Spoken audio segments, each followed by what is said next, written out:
I mean, from what I'm hearing so often from artists right now is that this is our chance to reimagine a new world.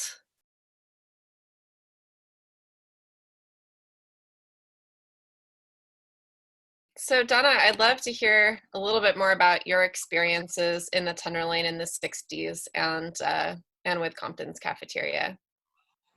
Back then, there was nothing, no community for me at all. And there was no anything that looked like what I wanted to be a part of. So I got a hint, the idea that if I came to San Francisco, actually, this is a funny story. I got on a Greyhound bus and I came to San Francisco, and I couldn't go to bars, so I was too young.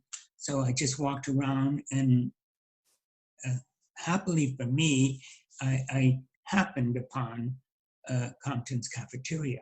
Jean Compton's Cafeteria on a hot summer night in 1966.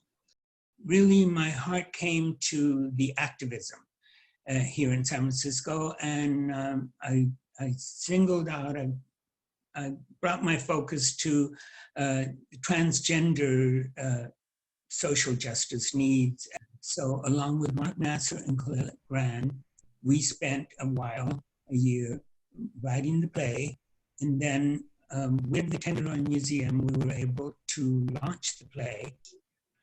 Vicki Marlane steps into the spotlight in present time, recalling the memory of that historical night. That's the last song I sang before I went over to Jean Compton's Cafeteria the night of the riot. Just like all the queens usually did, you know, to shoot the shit, to catch up, to strut our stuff, to be ourselves for a few more hours. It was, although it had all those dangerous elements, it was just the most thrilling, beautiful fantasy lives that I can imagine. And I saw these women and gay hustlers and things, and I learned from them that they became a family unto themselves with each other. And they really took care of each other, and they came to take care of me. Poor mother, she kind of suspects something. My mother, she is my best friend. She's always so happy to see me. Everything I do is just the most fabulous thing. She wants to hear every detail about everything. The last thing I'd want to do is bring her any shame. And I'm dealing with something I need to tell her, but I'm afraid to hurt her, and it's just an awful thing. One of the most important things that history can do, sort of as a profession or as a practice of truth, you know, in public, is that it's a storytelling practice that confers realness on the past, and that what a historian can do is like tell a story that is empirically based in a way that makes that brings its realness back, you know, which I think is kind of a trans thing, because that's what trans is all about too. I think it's about making your identities real. Hey, listen, man. We just had 17 cops that were ready to arrest us walk away. They just walked away. They didn't want to serve us because of my long hair and some makeup. They wouldn't serve us because they were breaking the law. So my goal in telling that story of trans resistance to police violence, to incarceration, to gentrification, you know, it's like as part of neighborhood organizing, as part of civil rights activism, as part of advocacy for healthcare, is to say that these issues that we deal with now have a long history, and trans people have been dealing with them for a long time. There's nothing new about this, and that we can reactivate that history of resistance. Finished, little girl? You finished? No, I'm not finished. Just answer the question, why? Why are you such a filthy pig? We have to remember that resistance is possible, it has been successful, and that it is still needed in the Tenderloin. We won't take it. We won't take it. We won't take it. When Johnson choked Rusty, finally my anger went to where it was meant to be. Don't fuck with our babies, ever. So there's just so much working against us already. And that was the story back then, and then this is where we are now. You know, there's so many things that tie in that tell me this is a fight that still needs to be fought.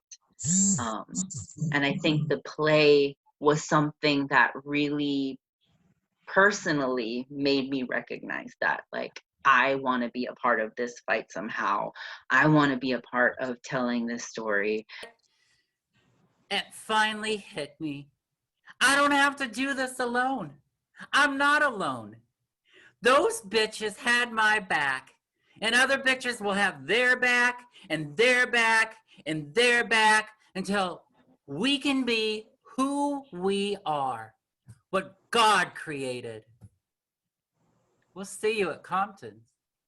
Yeah, so I think the play and carrying the legacy of trans people in the act of being resilient is definitely aligned to the work that we're doing with the Trans District.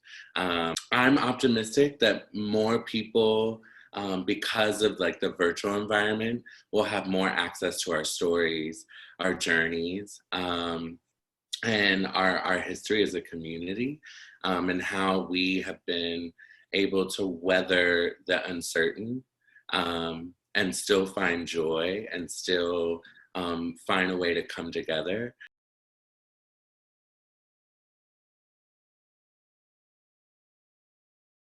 If I could, a little bit, and I'd love to hear about the show that you did that's really inspired by some of the shut-in artists that we've got in our community, in the Tenderloin in particular. Thank you. Yeah, I really wanted to let the artist's work speak for itself. So I just feel like I've got to share Darwin Bell's photos. Public spaces that are nearly empty of people, I think, are always going to be haunting visual representations of how profoundly our world has shifted. He has a huge collection of photos as well. I can put a link in the chat. But Darwin says, if you're creative, there has to be an outlet. Taking photos of this strange landscape is exhilarating, but surreal and depressing too. He's a Tenderloin-based street photographer who believes that artists have the will and the need to make the most out of devastating circumstances.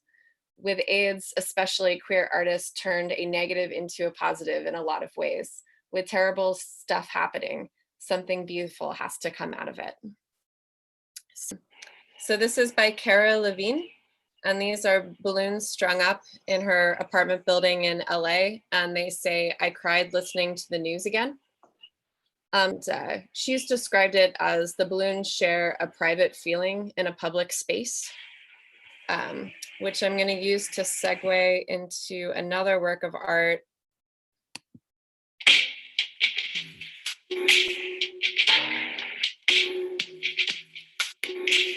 Dancing on the roof during lockdown has become what Joe Crider has called roof medicine, a way of healing through dance. And doing so in this way that's closest to her practice as a site-specific choreographer. In the past, Joe Crider worked with the Tenderloin Museum to create Tender, which was a collaboration that took place on the Cadillac Hotel, which was aerial dancing about Tenderloin history. In light of the current situation, Crider has expanded her tool set as an artist. I'm not a dance for camera choreographer. That's not something I've dedicated skills and practices to. But I'm learning what the camera sees versus what the audience sees. And as an artist cut off from audiences, I'm being called upon to expand my tools. I am one of many artists flexing new creative muscles to figure out how to stay in touch with our communities. I wanted to highlight Deirdre Weinberg, who's actually, she's a resident artist at the Tenderloin Museum, and we're working together on a future visual storytelling project that's related to the pandemic. On one last note, this is the most recent thing that we've posted on Shelter in Place, and it's also murals, public murals that Deirdre is doing on boarded up buildings. So I felt like that was a nice note to end on.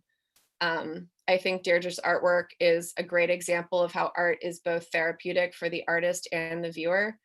and that it's often both personal and political, and that those things are by no means mutually exclusive.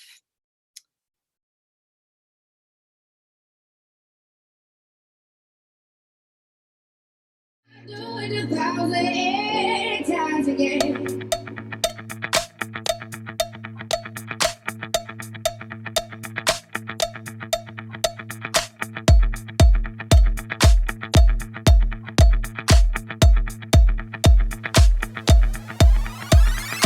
We are absolutely thrilled to welcome you to Open House for live drag for our LGBTQ seniors. There's one thing that we all have to keep right in our minds. Nothing can stop us from connecting to our LGBTQ seniors. They are the center of our community.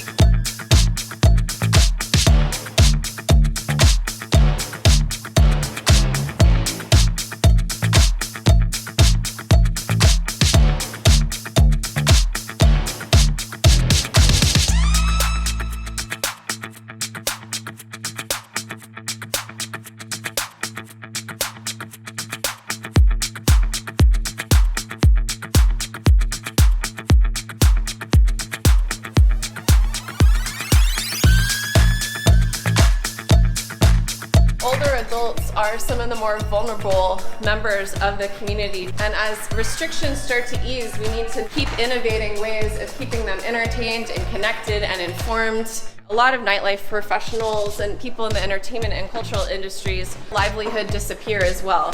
So we need to keep innovating ways to safely do live performance. It has been my honor as the executive director of the Tenderloin Museum to collaborate with Karen from Open House and Shannon from the Queer Nightlife Fund to put this event together.